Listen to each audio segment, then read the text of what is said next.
നിങ്ങളുടെ ഇഷ്ട പരമ്പരകൾ എക്സ്ക്ലൂസീവായി സൺ നെക്സ്റ്റ് ആപ്പിലൂടെ തികച്ചും ഫ്രീ ആയി ഇപ്പോഴേ ആപ്പ് ഡൗൺലോഡ് ചെയ്യൂ. സോറി മോളെ, ഈ കാര്യത്തിൽ ഞാൻ ഇവളുടെ ഭാഗത്ത്. നിന്റെ അഭിനയം വളരെ മോശം. പക്ഷെ അത് നല്ലതാ.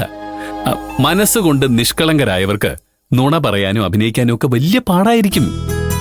നീ അത്രയും നിഷ്കളങ്കയായതുകൊണ്ടല്ലേ നിനക്ക് അഭിനയിക്കാൻ പറ്റാത്തത്. ചുരുക്കം പറഞ്ഞ ചേച്ചി ഒരു പൊട്ടിക്കളിയാണെന്നല്ലേ ഗിരിയേട്ടൻ ഉദ്ദേശിച്ചത്? അതിനെ ആണോ ഗിരിയേട്ട? അയ്യോ അല്ലല്ല, ഞാൻ പറഞ്ഞു. വേണ്ട, എന്നോട് മിണ്ടണ്ട. അയ്യോ ഹലോ മഞ്ജു, ഞാൻ പറ. സമാധാനമായല്ലോ, വലിയ ഉപകാരം. മഞ്ജു,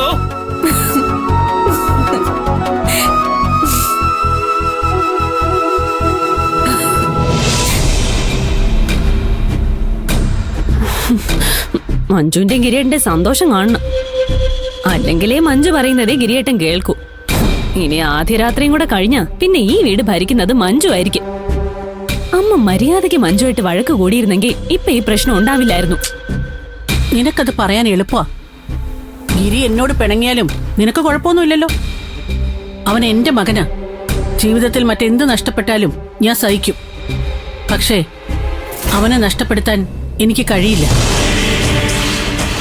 അങ്ങനെ സംഭവിക്കാതിരിക്കാൻ ഞാൻ ചെയ്യേണ്ടത് മഞ്ജുവിനെ ഇവിടെ സഹിക്കേണ്ടി വന്നാലും ഞാനത് ചെയ്യും.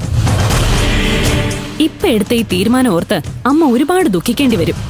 സാരമില്ല, ഞാൻ സഹിച്ചു. ഞാൻ എന്തുകൊണ്ടാണ് ഈ തീരുമാനം എടുക്കുന്നതെന്ന് നിനക്ക് മനസ്സിലാവണമെങ്കിൽ നീ ഒരു അമ്മയാവണം.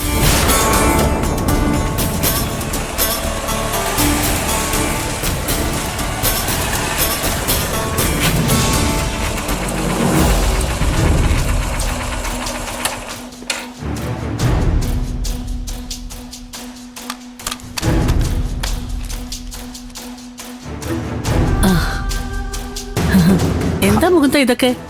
ഇത് കുറച്ച് അലങ്കാരപ്പണിയായുള്ള സാധനങ്ങളാ. അലങ്കാരപ്പണികളോ? ആ, ഇന്ന് നിന്റെ ഫസ്റ്റ് നൈറ്റ് അല്ലേ, അപ്പോ മുറിയൊക്കെ അതനുസരിച്ച് എടുക്കണ്ടേ? ശരിയാ, ഞങ്ങൾ ആരും അതിനെക്കുറിച്ച് ആലോചിച്ചില്ല.